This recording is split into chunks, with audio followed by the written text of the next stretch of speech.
എന്തെങ്കിലും തർക്കങ്ങളോ പ്രശ്നങ്ങളോ ഉണ്ടായാൽ തന്നെ അതിന്മേൽ തീർപ്പ് കൽപ്പിക്കാനുള്ള നിയമപരമായ അവകാശം ഇന്ന് നിലവിലുള്ള വഖഫ് ട്രിബ്യൂണലിനാണ്. ഇങ്ങനെയൊരു നിയമവ്യവസ്ഥ ഉണ്ടായതുകൊണ്ട് രാജ്യത്ത് ഒരിടത്തും കുഴപ്പമുണ്ടായിട്ടുമില്ല. ആകെ ഉയർന്നു വന്ന ഒരു പ്രശ്നം മുനമ്പം ഭൂപ്രശ്നമാണ്. അത് തികച്ചും വ്യത്യസ്തമായ ഒരു പ്രശ്നമാണ്. അവിടെ വർഷങ്ങളായി ഭൂമിയിൽ വീട് വെച്ച് താമസിച്ചു വരുന്ന ചില കുടുംബങ്ങളുണ്ട്. ആ കുടുംബങ്ങൾ അവിടെ നിന്നും വീട് വിട്ടു പോകേണ്ടി വരുമ്പോൾ ഉണ്ടാവുന്ന, കേരളം പോലുള്ള ഒരു സംസ്ഥാനത്ത് വീടില്ലാത്തവർക്ക് വീട് വെച്ചു കൊടുക്കാൻ വേണ്ടി ലൈഫ് മിഷന്റെ നേതൃത്വത്തിൽ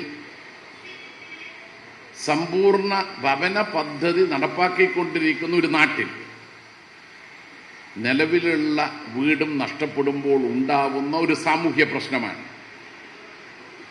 അതിൻ്റെ മേലെയും ഇടതുപക്ഷ സർക്കാർ നടത്തിയ ഇടപെടൽ, ജുഡീഷ്യൽ ഫോറത്തിൽ ദീർഘകാലം പ്രവർത്തന അനുഭവമുള്ള ഒരു റിട്ടയേർഡ് ഹൈക്കോടതി ജഡ്ജിയുടെ നേതൃത്വത്തിൽ ആ പ്രശ്നം പഠിക്കാൻ വേണ്ടിയാണ്.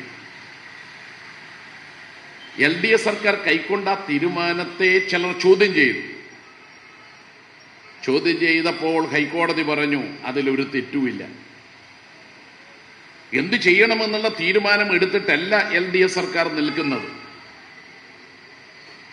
വഖഫ് ഭൂമി സംരക്ഷിക്കണമെന്നുള്ള താല്പര്യം ഉയർത്തിപ്പിടിച്ചുകൊണ്ട് തന്നെ വർഷങ്ങളായി ഭൂമി വിലക്ക് വാങ്ങി ആ ഭൂമിയിൽ വീട് വെച്ച് താമസിക്കുന്നവരുടെ പ്രശ്നം എങ്ങനെയാണ് പരിഹരിക്കുക, അത് കമ്മീഷൻ പരിശോധിക്കട്ടെ. മുനമ്പം ഭൂപ്രശ്നം ഞങ്ങളിതാ പരിഹരിക്കാനുള്ള ഒറ്റമൂലി കൊണ്ടുവന്നു എന്ന് പറഞ്ഞുകൊണ്ട് ഇന്നിപ്പോ എന്റെ പ്രസംഗം റെക്കോർഡ് ചെയ്യാൻ വന്ന ഒരു കൂട്ടരെ ഞാൻ പുറത്ത് കണ്ടു. അതിന്റെ പേര് നിങ്ങൾക്കറിയാം. അവർ ജനത്തിന്റെ താല്പര്യം സംരക്ഷിക്കാൻ വരുന്നവരല്ല, മോഡിയുടെ താല്പര്യം സംരക്ഷിക്കാൻ വരുന്നവരാണ്. അപ്പൊ മോഡിയുടെ ചെവിയിൽ അവരെത്തിക്കുമെങ്കിൽ അവരോട് പറയട്ടെ, ചില കേന്ദ്രമന്ത്രിമാർ വഖഫ് ഭേദഗതി ബില്ല് പാർലമെന്റിൽ BJP മുന്നണിയിലെ കക്ഷികളുടെ കൂടി എതിർപ്പുണ്ടായിട്ടും, കേവലം പ്രതിപക്ഷത്തുള്ളവർ മാത്രമല്ല വഖഫ് ഭേദഗതി നിയമത്തെ എതിർത്തത്.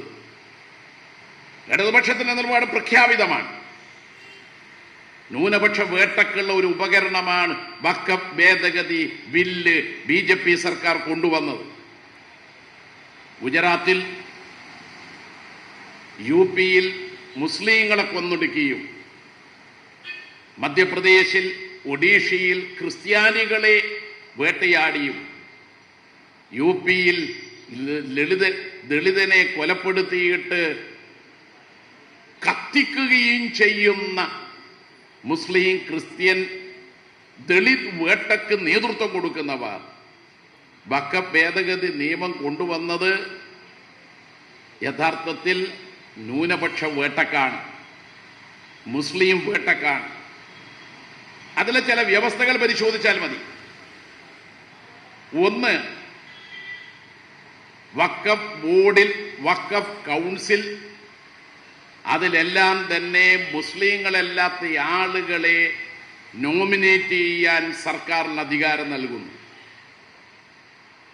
ഇതുവരെ വഖഫ് ബോർഡിലോ ദേവസ്വം ബോർഡിലോ ഒക്കെ തന്നെ തിരഞ്ഞെടുക്കപ്പെടുന്നവരായാലും ശരി, നോമിനേറ്റ് ചെയ്യപ്പെടുന്നവരായാലും ശരി, അതത് മതവിശ്വാസികളുടെ പ്രതിനിധികളാണ്. ദേവസ്വം ബോർഡാണെങ്കിൽ ഹിന്ദു മതവിശ്വാസികൾ. ദേവസ്വം ബോർഡിൽ നിന്ന് ഒരു MLA തെരഞ്ഞെടുക്കണമെങ്കിൽ ആ നിയമത്തിൽ വ്യവസ്ഥ ചെയ്തിരിക്കുന്നു. സംസ്ഥാന നിയമത്തിൽ ഹിന്ദു MLA മാരിൽ നിന്നൊരാൾ. അപ്പോ ഓരോ മതവിഭാഗത്തിൻ്റെയും ആരാധനാലയങ്ങളെ അടിസ്ഥാനമാക്കിക്കൊണ്ടുള്ള ബോർഡുകളിലേക്ക് അതത് മതവിശ്വാസികൾ എന്ന കാഴ്ചപ്പാടാണ് മതം നിരപേക്ഷ സമൂഹം അംഗീകരിക്കുന്നത്. വഖഫ് ബോർഡിൽ നാളിതുവരെ മുസ്ലിങ്ങളായ ജനപ്രതിനിധികളെ പ്രതിനിധീകരിച്ചുകൊണ്ട് അവരിൽ നിന്നൊരാൾ, നമ്മുടെ സംസ്ഥാനത്ത് അങ്ങനെ തെരഞ്ഞെടുക്കപ്പെട്ട ഒരാൾ നൗഷാദ് MLA ആണ്. ഇനി ആ നിയമം മാറ്റിയാൽ സുരേഷ് ഗോപിക്ക് വരാം, MP MLA മാർ എന്ന് പറയുന്ന മണ്ഡലത്തിൽ നിന്ന് അദ്ദേഹത്തെ തെരഞ്ഞെടുക്കാം. ദേവസ്വം ബോർഡിലേക്ക് ഒരു മുസ്ലിം ജനപ്രതിനിധിയെ അല്ലെങ്കിൽ ഒരു മുസ്ലിമിനെ നിയോഗിക്കാൻ നിയമം അനുവദിക്കാത്തത് കൊണ്ട് തന്നെ വഖഫ് ബോർഡിലും മറ്റു മതവിശ്വാസികളുടെ പ്രതിനിധികൾ എന്ന് പറഞ്ഞ് വേണ്ട. അതത് മതത്തിന്റെ വിശ്വാസക്രമം അനുസരിച്ച് പ്രമാണമനുസരിച്ച് ബോർഡുകൾ പ്രവർത്തിക്കുക. രണ്ടാമത്, വഖഫ് ബോർഡിന്റെ സ്ഥലം കലക്ടർക്ക് എന്തെങ്കിലും തർക്കമുണ്ടായാൽ ഏറ്റെടുക്കാൻ വ്യവസ്ഥ നൽകുന്നതാണ്. അത് ഗവൺമെന്റിന് ഇടപെടാനുള്ള അവസരമുണ്ടാക്കുന്നു. നിങ്ങൾ ഓർക്കുന്നുണ്ടാവും, ഇടതുപക്ഷ സർക്കാർ ഇതാ ക്ഷേത്രങ്ങളുടെ പണമെല്ലാം കൊണ്ടുപോകുന്നു എന്നാക്ഷേപിച്ചവരാണ് BJPക്കാർ. തിരുവിതാംകൂർ ദേവസ്വം ബോർഡിന്റെ കീഴിലുള്ള ശബരിമല ക്ഷേത്രം, അതിൻ്റെ നാനാ സൗകര്യങ്ങൾക്ക് വേണ്ടി ലക്ഷക്കണക്കിന് ആളുകൾ പ്രതിവർഷം അവിടെ എത്തിച്ചേരുന്ന അയ്യപ്പ ഭക്തർക്ക് വേണ്ടിയുള്ള സൗകര്യമൊരുക്കാൻ ഖജനാവിൽ നിന്ന് 250 കോടി മുതൽ 400 കോടി വരെ ചെലവഴിച്ച സർക്കാരാണ് കേരളത്തിലെ ഇടതുപക്ഷ സർക്കാർ. ഒരു നയാ പൈസ സംസ്ഥാന സർക്കാർ ശബരിമലയിൽ നിന്നോ ഗുരുവായൂരിൽ നിന്നോ തൊട്ടപ്പുറത്ത് പറശ്ശിനിക്കടവിൽ നിന്നോ കൊണ്ടുപോകുന്നില്ല. പറശ്ശിനിക്കടവാണെങ്കിൽ കമ്മ്യൂണിസ്റ്റുകാർക്ക് നല്ല ബന്ധമുള്ളതാണ്. നാട്ടുകാർ പറയാറുണ്ട്, കമ്മ്യൂണിസ്റ്റുകാരനായ ഒരാളാണ് പറശ്ശിനിക്കടവിലെ മുത്തപ്പനെന്ന്. അവിടുന്ന് പോലും ഒരു നയാ പൈസയും സർക്കാരിന്റെ ഖജനാവിലേക്ക് എത്തിക്കുന്നില്ല.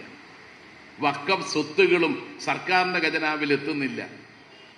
അപ്പൊ വഖഫ് സ്വത്ത് വഖഫിൻ്റെതാണ്. ദേവസ്വം ബോർഡിന്റെ സ്വത്ത് ക്ഷേത്രത്തിന്റെ സ്വത്ത് ക്ഷേത്രത്തിൻ്റെതാണ്. ക്രിസ്ത്യൻ ചർച്ചിന്റെ ആരാധനാലയങ്ങളിലേക്ക് വിശ്വാസികൾ നൽകുന്ന നാണയത്തുട്ടുകൾ ആ വിശ്വാസപൂർവ്വം നൽകുന്നതെല്ലാം ആ ആരാധനാലയത്തിൻ്റെതാണ്. ഇതാണ് ഞങ്ങൾ അംഗീകരിച്ച കാഴ്ചപ്പാട്. എന്നിട്ടാണ് വഖഫ് ഭേദഗതി നിയമത്തിലൂടെ വഖഫ് ബോർഡ് പിടിച്ചെടുക്കാനും സ്വത്ത് പിടിച്ചെടുക്കാനുമുള്ള വ്യവസ്ഥ കേന്ദ്രം കൊണ്ടുവന്നത്. അതിനെ എതിർത്തത് ഇന്ത്യ ബ്ലോക്ക് മാത്രമല്ല, പിന്നെയോ BJP മുന്നണിയിലുള്ള കക്ഷികൾ, ഈ നിയമത്തോട് യോജിപ്പില്ലാത്ത കക്ഷികൾ പോലും എതിർപ്പു. പക്ഷേ ഭൂരിപക്ഷം കൊണ്ടവർ പാസാക്കിയെടുത്തു. ഇപ്പൊ മുനമ്പം ഭൂപ്രശ്നത്തിന് ഇതാ ഒരൊറ്റമേലി, അതാണ് വഖഫ് ഭേദഗതി നിയമം എന്ന് പറഞ്ഞുകൊണ്ട് അവിടെ പോയി കേന്ദ്രമന്ത്രി മുനമ്പം നിവാസികൾ അവരുടെ പ്രശ്നം എങ്ങനെയെങ്കിലും പരിഹരിക്കണമെന്നുള്ള